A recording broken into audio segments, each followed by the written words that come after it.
Mas é uma alegria, Sr. Secretário de Estado, Sr. Diretor do Casino, Sr. Presidente da Câmara, Sr. Dom Luís, enfim, é muito bom estarmos aqui todos. Já não é a primeira, já é a 15ª vez que aqui estamos. E é bom, porque, como dizia um grande filósofo português, é prova de que estamos vivos, porque se estivéssemos mortos não estávamos aqui. E, portanto, num tempo em que há um novo verbo inventado por uma grande poetisa, que é o verbo inconseguir, eu acho que as correntes de escrita desinconseguem. E, portanto, palmas para as coisas.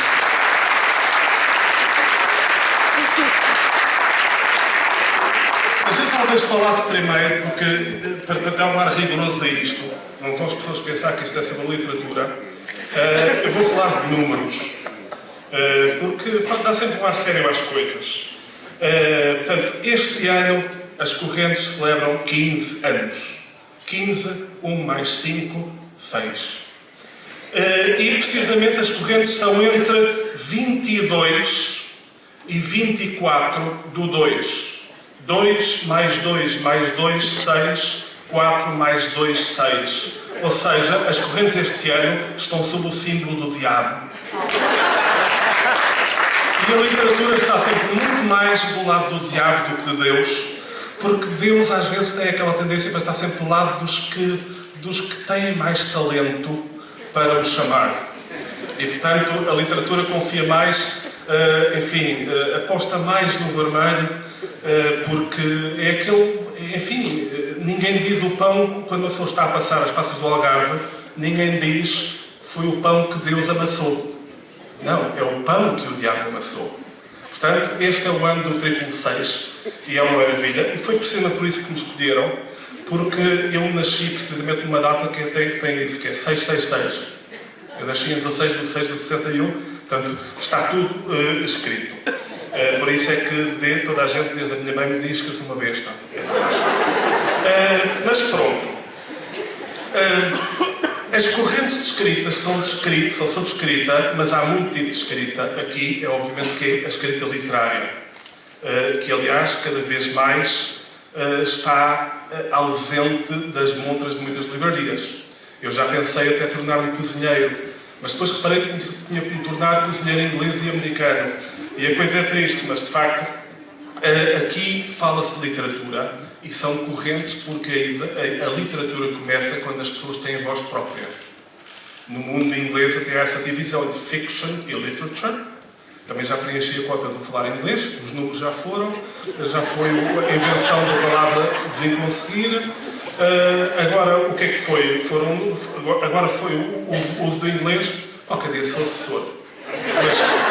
Mas pronto, o que acontece? Os ingleses têm isso, que é separam a ficção da literatura no sentido em que a literatura também pode ser ficção, mas é quando há, além da história bem contada, há o mal contar a história. Porque é isto que um escritor faz, conta mal uma história.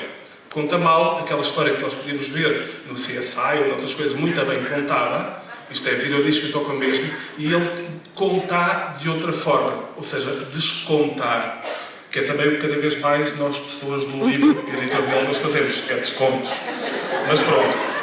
Mas, o que eu gostava de dizer aqui é que a literatura, as correntes são sobre literatura, são sobre a palavra escrita e a palavra dita, e a coisa o que as pessoas dizem, estamos num tempo que desconfia um bocadinho das humanidades e das artes.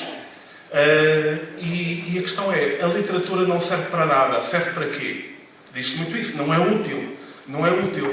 E eu fico às vezes um bocadinho ofendido, acho um bocado assintoso, porque enquanto leitor, a literatura serviu-me sempre para muito.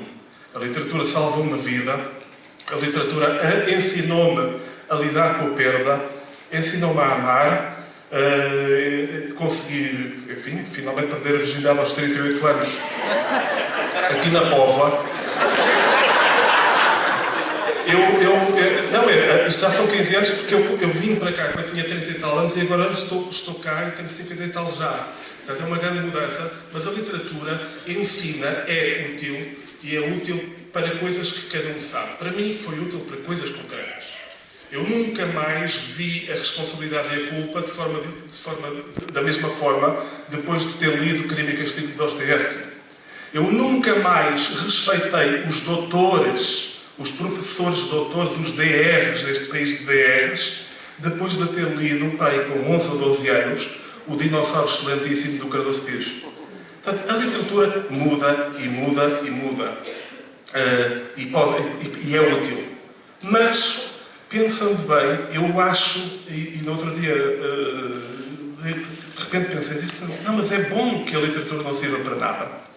E, sobretudo, é bom, em tempos cinzentos como estes, que a literatura não sirva para nada, porque essa é talvez a função mais nobre da literatura e da palavra, é lembrar-nos, da palavra organizada esteticamente, é lembrar-nos, em tempos utilitários, em tempos em que as pessoas dizem, olha, não serves agora, vai-te embora, resolve o teu problema, em tempos úteis, lembrar-nos que a função mais nobre do ser humano é não servir para nada. Eu, por acaso, fiz filhos, calhou, encontrei uma mulher bêbada, e o que acontece é que os meus filhos, o que eu quero não é que eles sejam úteis ao país. Eu já estou um bocado farto daquela treta, não te perguntes o que o teu país pode fazer por ti, mas o que tu podes fazer por ti. É mentira. Isso fazia-se há 100 anos, na Guerra de 14-18, que levou uma geração de rapazes europeus, todos para a morte, ao serviço da pátria. Portanto, o nosso amor à pátria, a pátria deve-nos ter às vezes mais amor do que nós a ela. E nós não servimos para servir a pátria. Também aprendi isso lendo Fernão Mendes Pinto. Eu tenho muito orgulho em ser português, mas aquilo que eu estou cá é para ser humano. É para, durante este tempo, que não dura muito, atingir o pleno das faculdades. Eu sou tanto mais português quanto mais for universal. E para ser bom português, sim, ajudou-me muito ler escritores que não eram portugueses. Como ajudou Camões. Se Camões não tivesse lido um italiano chamado Virgílio, Camões não teria escrito os Lusíadas. Essa de Queiroz era aquilo que nós chamamos de um estrangeirado. Portanto, nós viemos ao mundo para existir e para estar. E é a função mais nobre da literatura, em tempos utilitários, é lembrar-nos que, tal como a literatura, o ser humano também serve para nada. É essa a sua função mais nobre. Em relação à Póvoa, para aqui, aos 15 anos, bom, isto é um milagre. É um milagre concreto, feito por pessoas concretas. Quando me perguntaram qual era a qualidade fundamental da Póvoa, para mim foi muito evidente. A qualidade fundamental da Póvoa é a bondade. As pessoas que fazem as correntes descritas são boas pessoas e, sim, digo aos cínicos, é de bons sentimentos que se faz literatura, é de bons sentimentos que se faz a vida. É uma bondade. É uma bondade dita por um escritor num dia em que queria ser engraçado. Não levem tão à letra as palavras que estão escritas. Quando se diz, não é de boa literatura que faz os sentimentos. É. A maior parte dos escritores são pessoas boas, a maior parte dos editores são pessoas boas, a maior parte das pessoas são pessoas boas. E as pessoas que fazem as correntes são pessoas boas e, além disso, são também boas no que fazem. Há uma ética do trabalho que aqui é partilhada por jornalistas, escritores, editores, organizadores do festival. Há, de facto, uma capacidade de trabalho, uma capacidade de cumprir e de pôr em prática um edifício que é ao mesmo tempo espiritual, mas que tem bases concretas. E as correntes escritas são, ao longo destes 15 anos, um milagre sólido. Já passaram por aqui muita gente. O Marmelo acabou de falar do Pina. Roubou-me, como de costume, a ideia, porque eu ia falar do Pina.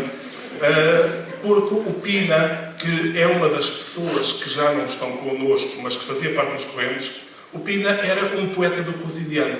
E é o cotidiano. A literatura é o cotidiano. E durante estes dias, as correntes escritas, que são trabalhadas durante todo o ano para surgir aqui, são o cotidiano. É isso que é esse também o grande milagre. Eu gostava, se conseguir, de terminar porque a noite já vai longa, de terminar com um outro depoimento sobre o que são as correntes.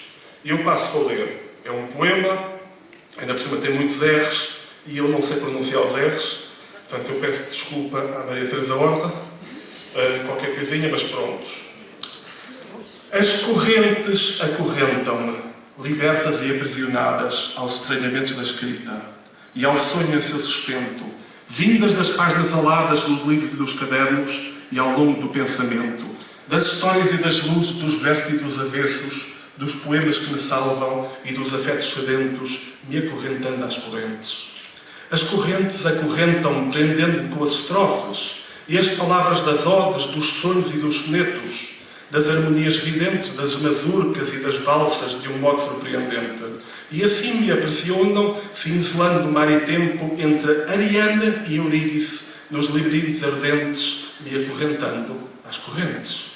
As correntes acorrentam-me com afetos e lisuras, ficções e desmesuras, de abismos atordoados. Os amigos e os abraços, as conversas e os cochichos, os sigilos e as metáforas, alumbramentos literários de desafios tão diferentes, entre escrever e tecer, me acorrentando às correntes. Parabéns, muitos parabéns. Como se dizia no México, vai de outros 15 anos.